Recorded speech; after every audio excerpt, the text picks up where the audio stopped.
할렐루야. 오늘의 설교 제목은 아름다운 인생, 이렇게 우리가 제목을 붙여봤습니다. 성경 말씀은 마태복음 16장 21절에서부터 28절입니다. 인생길을 예수님께서 이제 비유하실 때에 첫날에는 고난을 받고 그 다음에 죽임을 당하는 것을 이제 비유하시고, 그 다음에 3일에는 살아나야 할 것을 말씀해 주셨습니다. 마태복음 16장 21절입니다. 예수님께서 장로들과 대제사장들과 서기관들에게 많은 고난을 받고, 그 다음에 죽임을 당하고, 첫날에는 고난을 받고, 또 두 번째 날은 죽음 속에 있고, 세 번째 날은 부활의 역사가 일어나는 것을 우리가 볼 수가 있습니다.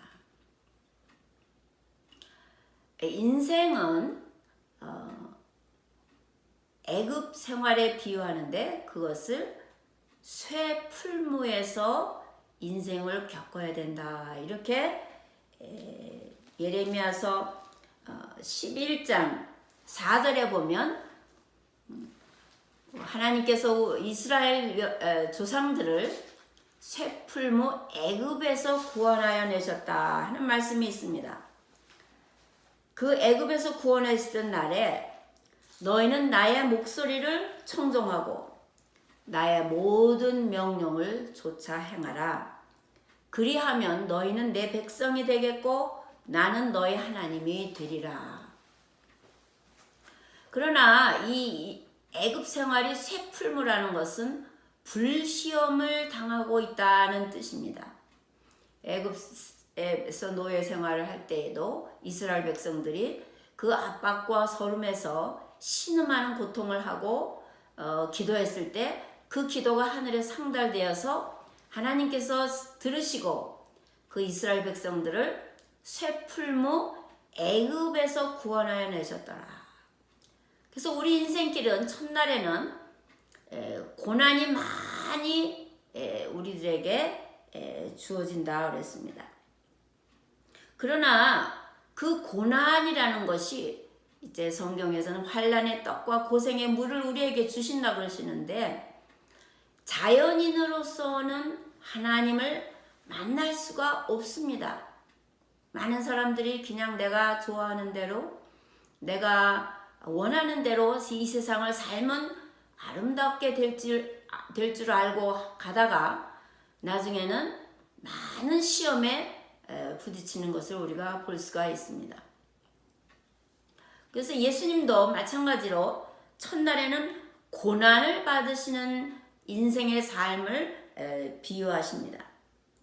그 다음에 예수께서 베드로에게 이르시되, 베드로가 예수님한테 그렇게 고난을 당하지 마시고 죽지 않기를 간구했습니다. 그럴 때 예수님께서 베드로에게 이 사단아 물러가라 그러셨어요. 그 사단이라는 그 정의 속에 내가 하나님의 일을 생각지 아니하고 사람의 일을 생각한다. 우리 인생의 고난은 죄 때문에 오는 것입니다. 내 자신의 죄뿐만 아니라 우리 조상 대대로 지은 죄 때문에 오는데, 죄는 고통을 가져오고 고통은 또 다른 고통을 갖다 주고, 이래서 그 고통에서 해방받을 때에 우리는 인생을 올바로 살 수가 있습니다. 그래서 우리가 하나님의 일을 생각하면 예수님의 제자가 되는데, 하나님의 일을 생각하지 아니하고 사람의 일만 생각하면 하나님과 원수되는 사단에 속한다는 것입니다. 사단은 몸은 죽여도 영혼을 죽이지 못하는 하늘에 권세가 없습니다. 육신을 죽일 수는 있지만은 영혼을 죽일 수는 없는 것이 사단이고, 그 사단은 사람을 괴롭히고 죽이고 멸망시키려고 하기 때문에 사단의 손에 있을 때는 결단코 인생이 아름다울 수가 없습니다.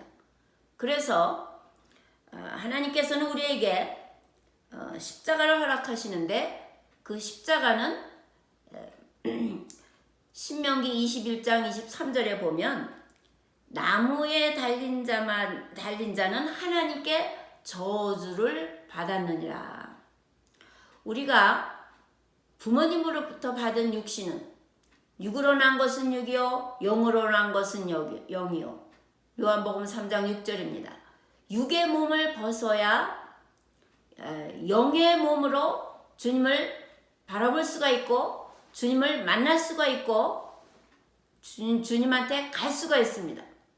하나님의 아들이신 예수님이라도 십자가에서 모든 고난을 다 짊어지시고 죽음을 체험해서 사흘 만에 부활하셔서 하나님 우편에 앉으셨습니다. 히브리서 12장 2절에 보면 믿음의 주여 온전케 하신 이인 예수를 바라보자. 성경에서 가장 아름다운 사람을 우리 예수님에게 비합니다. 아름다운 예수님을 바라보면 아름다운 인생이 될 것이고, 죽이는 사탄을 바라보면 죽이는 사탄의 앞잡이가 될 것입니다. 인생을 아름답게 살려고 그러면 아름다운 예수님을 쫓아서 아름다운 길을 갈 때에 아름다운 인생을 우리가 걸을 수가 있습니다. 그래서 믿음의 저여 온전케 한 이인 예수를 바라보자. 그런데 그 예수님은 어떻게 하셨느냐? 앞에 있는 기쁨을 위하여 십자가를 참으사 그랬습니다. 여기에 십자가의 공로가 있습니다. 십자가는 우리 옛사람을 죽이고 새 사람을 만드는 역할을 합니다.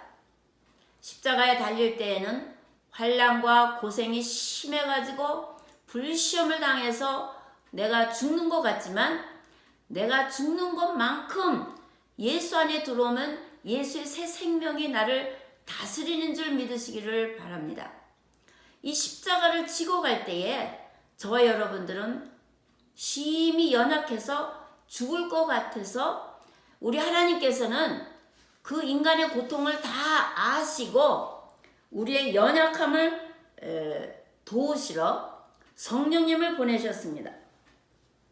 그래서 로마서 8장 26절에 보면 이와 같이 성령도 우리의 연약함을 도우시나니 우리가 마땅히 빌 바를 알지 못하나 오직 성령의 말할 수 없는 탄식으로 우리를 위하여 간구하시느니라. 인생의 길이 결코 쉽지 않습니다. 그러나 예수님께서 십자가에서 우리의 모든 죄를 짊어지고 가셨기 때문에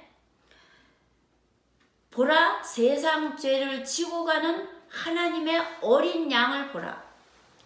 죄 문제를 해결하지 아니하면 인생이 아름다워질 수가 없는데 그 죄 문제를 예수님에게 전가를 시켜야 됩니다. 예수님은 어떠한 죄라도 용서하시는 분이십니다. 십자가에서 다 이루셨다. 또 하나님한테 저희들의 하는 짓을 알지 못하니 다 저희를 사하여 주옵소서. 누가복음 22장 34절에 말씀해 주셨습니다. 아버지여 저희를 사하여 주옵소서. 자기의 하는 것을 알지 못하니이다. 자연인 그대로 하나님을 알 수가 없고 예수님의 십자가를 이해할 수가 없습니다. 그래서 우리가 예수님을 바라보고 자연인을 벗는다는 것은 십자가를 지고 내가 날마다 부서진다는 것입니다. 옛사람을 벗어버린 것만큼 새 사람의 기쁨을 누릴 수 있는 줄 믿으시기를 바랍니다. 하나님의 나라는 먹고 마시는 것이 아니라 하나님의 나라는 의와 평강과 희락이 넘치는 삶, 아름다운 마음의 평화를 누릴 수가 있는 것이 천국의 생활입니다. 이것을 위해서 성령님께서 말할 수 없는 탄식으로 우리를 위해서 간구하실 뿐만 아니라 예수님도 로마서 8장 34절에 보면 그리스도 예수님도 하나님 우편에 계셔서 우리를 위하여 친히 간구하신다 그러셨습니다. 인생들이 십자가를 지고 하나님 앞에 가는 것이 심히 어렵고 하나님께서 우리의 죄 때문에 때로는 환난의 떡과 고생의 물을 먹이신다 그랬습니다. 이사야서 30장 20절입니다. 때때로 환난의 떡과 고생의 물을 주시는 것은 하나님이 우리를 진멸하려는 것이 아니라 하나님의 사랑을 깨닫고 옛사람을 벗어버리고 하늘나라의 기쁨을 맛보는 새 사람을 입기 위해서 하나님께서는 지금도 하나님 보좌 우편에서 예수님께서 기도하고 계시고 성령님도 우리의 연약함을 도우시고 우리를 위해서 간구하시는 줄 믿으시기를 바랍니다. 이렇게 해서 성령님도 간구하시고 예수님도 우리를 위해서 간구하실 때에 우리는 고통도 없고 사망도 없고 질병도 없고 가난과 저주도 없는 천국의 생활을 이 땅에서 맛볼 수 있는 줄 믿으시기를 바랍니다. 그것이 이 세상에서 천국의 생활이요 인생을 아름답게 사는 방법입니다. 이 세상에서 하나님의 일을 생각하면 예수님의 제자가 되고 하나님의 일을 생각하지 아니하고 사람의 일만 생각하면 사단에게 속하게 돼서 하나님 앞에 버림받게 되는 것입니다. 그러나 아름다운 믿음의 주여 온전케 한 예수를 바라보고 우리가 이 세상에 어렵더라도 주님을 신뢰하고 믿고 따라가면 우리 하나님께서는 우리를 인생을 아름답게 새 사람으로 빚어서 천국에 속할 수 있는 아름다운 인생으로 빚어주시는 줄 믿으시기를 바랍니다. 미리미리 환난에 대비하고 또 미리미리 고생의 물을 먹지 않으려면 예수님을 붙잡고 예수님의 말씀 따라 순종하면 우리 하나님께서는 우리에게 복을 주신다고 성경에 말씀해주고 있습니다. 시냇가에 심은 나무가 시절을 쫓아 과실을 맺으며 잎사귀가 마르지 아니함 같으니 모든 일이 다 형통하리로다 그랬습니다. 형통한다는 것은 술술 잘 풀린다는 말씀입니다. 인생이 아름답게 펼쳐진다는 뜻입니다. 하나님이 도와주시면 안 될 것도 되고 죽을 자도 살아나고 또 가난한 자도 부하게 하시고 또 새로운 창조의 역사를 일으키시기 때문에 우리 앞에 아름다운 인생이 펼쳐질 줄 믿습니다. 예수님을 붙들면 팬데믹도 물러가고 사망의 세력도 물러가고 어두움 세력도 물러가서 저와 여러분 앞에 장애물이 되는 모든 것이 물러갈 줄 믿습니다. 주님의 말씀을 붙잡고 우리가 인생의 길에 십자가를 묵묵히 지고 주님을 따라가면 예수님도 십자가를 참으사 부끄러움을 개의치 아니하시더니 하나님 보좌 우편에 앉으셨느니라. 잘 참고 십자가를 지고 가면 예수님도 하나님 보좌 우편에 앉으신 것 같이 우리도 하나님 보좌 우편에 앉으신다 그랬습니다. 하나님의 보좌의 기초는 의와 공입니다. 우리가 의롭게 또 공의를 가지고 주님의 공로를 덧입어서 주님을 바라보고 살면 우리들의 인생이 아름다운 인생으로 변화될 줄 믿습니다. 감사합니다.